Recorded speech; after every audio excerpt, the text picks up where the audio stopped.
अस्सलाम वालेकुम। Real estate market का सबसे hot project DHL Lahore phase 10। आज हम लोग बात करेंगे डीएचएल लाहौर फेज़ 10 के हवाले से कि क्या फेज़ 10 मुस्तकबिल में वाक़ई मुनाफ़ा बख्श प्रोजेक्ट है, फाइल्स की खरीदो-फ़रोख्त किस तरह की है यहाँ पे, और अगर आप कम बजट के अंदर यहाँ पे आज इन्वेस्टमेंट करते हैं तो फ्यूचर के अंदर आप करोड़ों यहाँ कमा सकते हैं। तमाम हक़ाइक़ और फेज़ 10 का कंप्लीट पोस्टमार्टम करेंगे हम लोग इस वीडियो के अंदर। हमारे साथ मौजूद होंगे मोहम्मद मुनीब, डिस्कस करेंगे हम लोग फेज़ 10 के हवाले से। चलते हैं अपनी वीडियो की तरफ। अस्सलाम वालेकुम मुनीब भाई। वालेकुम सलाम। थैंक यू वेरी मच, आपने मुझे इनवाइट किया। मुनीब भाई, काफ़ी ज़्यादा ये चीज़ देखने में हमें नज़र आ रही है, फेज़ 10 के हवाले से लोग काफ़ी ज़्यादा क्यूरीज़ आती हैं। यहाँ पे एक तो फाइल सिस्टम के हवाले से हमें बताइएगा, और क्यों फेज़ 10 को काफ़ी ज़्यादा हॉट प्रोडक्ट कंसिडर किया जाता है? क्यों इतना हाइप इसकी क्रिएट है? एक्चुअली अभी आने वाले टाइम में फ्यूचर फेज़ 10 का ही है, ऑब्वियस बात है, क्योंकि जो मेन बैलेट है सभी फेजेस का हो चुका है ऑलमोस्ट।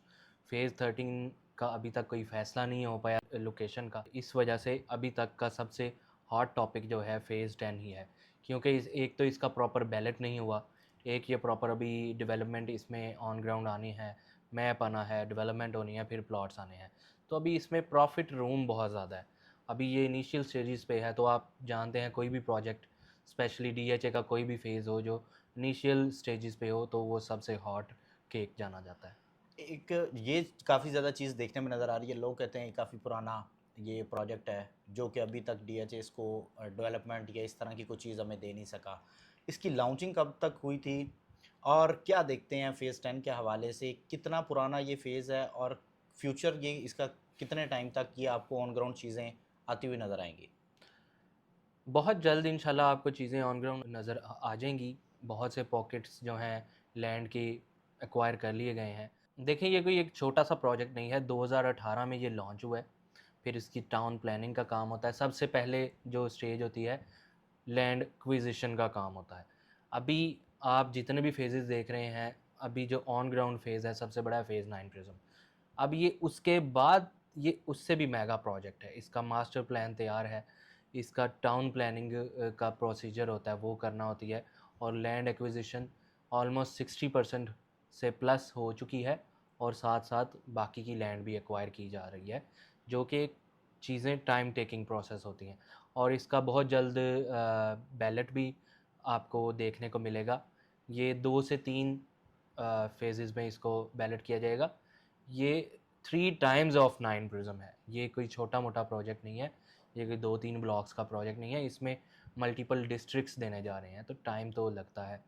एक अगर आप चाहते हैं एक शाहकार, तो उस शाहकार को बनाने में वक़्त तो दरकार होता है। यहाँ पे एक और चीज़ हमने पिछले साल दिसंबर के अंदर देखा, डीएचए ने अनाउंसमेंट की कि यहाँ पे हम लोग इंस्टॉलमेंट पे फाइल्स देते हैं। काफ़ी ज़्यादा ओवरसीज़ क्यूरीज़ भी इस हवाले से लोग काफ़ी ज़्यादा ईगरली वेट कर रहे हैं कि डीएचए इस तरह की कोई चीज़ अनाउंसमेंट करे, हम उसमें पार्टिसिपेट कर सकें। आप क्या समझते हैं, क्या रीज़न्स थी कि वहाँ पे ऐसा प्रोजेक्ट अभी तक डीएचए की तरफ से अनाउंसमेंट नहीं हुई? आइदर वो डीएचए की इंटरनल कोई मामलात थे, या किसी और रीज़न की वजह से ये सारा कुछ हमें देखने में नज़र आया? डीएचए ने ऑफ़िशियली कुछ भी अनाउंस नहीं था किया ऐसा। जी, मीटिंग में सजेशंस दी गई थी ऑथराइज़्ड एजेंट्स से और स्ट्रेटेजिक पार्टनर्स की तरफ से, तो उस पर डीएचए ने गौर-फ़िक्र करके एक प्लान शेयर किया था मीटिंग में। उन्होंने ना अपनी वेबसाइट पे लगाया, उन्होंने ना अपना किसी पेज पे प्रमोट किया इस चीज़ को।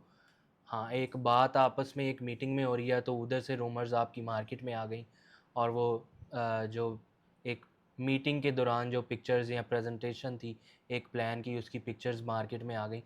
तो वो तो देखें, जब तक डीएचए एक चीज़ को ऑफ़िशियली अनाउंस नहीं करता, ऑन नहीं करता, तो वो ऑफ़िशियल चीज़ नहीं होती, वो ऑफ़िशियल अनाउंसमेंट नहीं होती।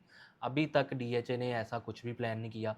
सोच रहे थे इस पे, लेकिन चूँकि डीएचए ने अपनी हिस्ट्री में भी कभी इंस्टॉलमेंट पे, डीएचए लाहौर में स्पेशली, कोई ऐसा प्रोजेक्ट नहीं दिया, एक्सेप्ट कि जो चंद कोटा उनका नॉन स्टैंडर्ड प्लॉट्स का रह जाता है, वो 2-3 साल बाद जो कुछ प्लॉट्स निकलते हैं, 5 साल बाद, लेफ़्ट राइट कोनों में फेसिंग ड्रेन, ये वो मुख्तलिफ फेजेज़ में चंद प्लॉट्स इंस्टॉलमेंट पे आते हैं। उसके अलावा अभी तक, या फेज़ 7 ओवरसीज़ ब्लॉक के अलावा, डीएचए लाहौर में अभी तक कोई भी इंस्टॉलमेंट पे डीएचए ने अभी तक चीज़ नहीं बेची, और फ़िलवक़्त अभी डीएचए का कोई प्लान भी नहीं है। इसका मतलब है जो हमें पेमेंट प्लान दिया गया था, जो डिफरेंट सोर्सेज़ से हमें आ रहा था, वो सब तमाम चीज़ें फ़ेक थी। उसको फेक नहीं कहा जा सकता, उसको ये कहा जा सकता है कि उस पे सोच विचार चल रही थी, वो चीज़ें डिस्कशंस में थी। लेकिन एक चीज़ डिस्कशन में होना और एक चीज़ अप्रूव होके बाहर आना, दैट इज़ अनदर थिंग। ये ऑफ़िशियली इसको अभी प्लान को सिर्फ़ प्लानिंग ही चल रही थी, इसको अनाउंस किया ही नहीं गया था। एक और चीज़ हमें देखने में नज़र आई कि लोग इसी सब चीज़ों की डीएचए की, क्योंकि प्लानिंग वगैरह डीएचए कर रहा था, उस हवाले से इंस्टॉलमेंट पे के एक्सपेक्टेड था कुछ चीज़ आ जाएगी। मार्केट में हमने देखा कि लोगों ने अपनी हाइप क्रिएट करते हुए अपनी ही फाइल्स को डीएचए के नाम पे सेल करना स्टार्ट किया। उसको आप कैसे देखते हैं? वो तो देखें सीधा-सीधा फ्रॉड है जी। वो कल को बंदा आपसे इंस्टॉलमेंट्स लेके भाग जाए, तो उसकी क्या गारंटी है? वो फिर आपका पर्सनल अगर कोई उससे लिंक है तो आप इतना एतबार उस पे कर सकते हैं तो आप करें। अदरवाइज़ मैं तो ऐसी चीज़ों को ना एनकरेज करता हूँ, ना प्रमोट करता हूँ। फाइल्स की तरफ अगर आते हैं तो रेजिडेंशियल में यहाँ पे किस-किस कैटेगरी की आपको फ़ाइल मिल जाती है? कौन-सी बेहतर है? बाइंग किस में करनी चाहिए जो लॉन्ग टर्म में हमें फ़ायदा देके जाएगी? देखिए, अगर हम मार्केट नॉर्म्स देखें तो रेज़िडेंशियल में जो ज़्यादा स्कोप होता है, 5 मरला और कनाल का सबसे ज़्यादा स्कोप होता है। अब कैटेगरीज़ की आपने जो क्वेश्चन किया, कैटेगरीज़ इसमें 5 मरला, 10 मरला, 8 मरला, 1 कनाल और 2 कनाल की रेज़िडेंशियल फाइल्स हैं। अब इसमें सबसे ज़्यादा प्रॉफ़िट किसमें मतवक्का है? मैं समझता हूँ कि 2 कनाल में सबसे ज़्यादा प्रॉफ़िट रेशो है। फिर अगर हम 1 कनाल और 5 मरला को देखें, तो ये मार्केट की हॉट सेलिंग आइटम्स में आ जाता है। तो ये एनी टाइम बायर सेलर इसका मौजूद होता है। 10 मरला भी अच्छी है फॉर इन्वेस्टमेंट। सबसे ज़्यादा जो एक मार्केट में ट्रेडेबल चीज़ है वो 5, 10 मरला और 1 कनाल आप कह सकते हैं। फिर जो 8 मरला रेज़िडेंशियल फ़ाइल है वो फॉर रेज़िडेंशियल पर्पज़ लोग जो एंड यूज़र्स हैं ज़्यादातर वो बाय करते हैं और बहुत ज़्यादा ट्रेड के लिए मार्केट में 7 मरला 8 मरला के प्लॉट्स किसी भी सोसाइटी में ट्रेड नहीं होते। इन्वेस्टमेंट अपॉर्च्युनिटी ये अच्छी है। तो अभी तो बहुत इनिशियल प्राइसेज़ पे है, अभी ये इन्वेस्टमेंट के लिए भी अच्छा है। लेकिन फिर मैं वही बात करूँगा, अगर मार्केट नॉर्म्स देखें तो 5 मरला और 1 कनाल नंबर 1 पे ट्रेड के लिए, फिर 10 मरला सेकंड नंबर पे और प्रॉफ़िट रेशो मैं समझता हूँ जो आपका 2 कनाल है वो अभी डबल ऑफ द प्राइस से भी ऊपर जाना है। आप क्या समझते हैं, अगर फ़ेज़ 10 में फॉर इंस्टेंस मैं इन्वेस्टमेंट करता हूँ, कितना टाइम मुझे वहाँ पे उसको होल्ड करना चाहिए? और उसके साथ-साथ क्या मुझे बिफ़ोर बैलेट उसको सेल कर देना चाहिए जब प्राइस पीक पे होती हैं? या मुझे फ़ायदा तब होगा जब मैं इसको प्लॉट में कन्वर्ट करूँगा? देखिए, इससे आप 2-3 दफ़ा फ़ायदा हासिल कर सकते हैं। फाइल्स जब तक इनिशियल स्टेजेस पे होती हैं और मेन बैलेट या प्रॉपर बैलेट नहीं हो जाता एक फ़ेज़ का, इसमें multiple times up and down देखना होते हैं। तो इसमें आप अच्छा प्रॉफ़िट इस तरह भी गेन कर सकते हैं कि आप ट्रेड करें, अगर आप लोकल हैं, पाकिस्तान में रहते हैं। तो जब प्राइसेज़ ऊपर जाती हैं, आपको लगता है कि ये अच्छी प्राइस है, तो आप उसको बेचें।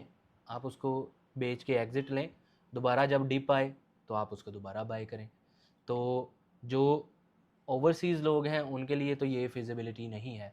वो लॉन्ग टर्म होल्डिंग करें, कम से कम 3 से 5 साल होल्डिंग टाइम आप माइंड में रखें। और अगर वो ओवरसीज़ लोग ऐसे हैं कि अक्सर पाकिस्तान चक्कर लगता रहता है, तो वो इस तरह इसको प्लान करें कि अगर मेरे नेक्स्ट ट्रिप पे इसकी प्राइसेस अच्छी हैं, तो इसको सेल आउट करके प्रॉफ़िट निकाल के दोबारा बाय कर लें। जो लॉन्ग टर्म इन्वेस्टमेंट में फिर अगर बिलीव करते हैं तो फिर वो इसको टिल बैलेट इसको होल्ड करें।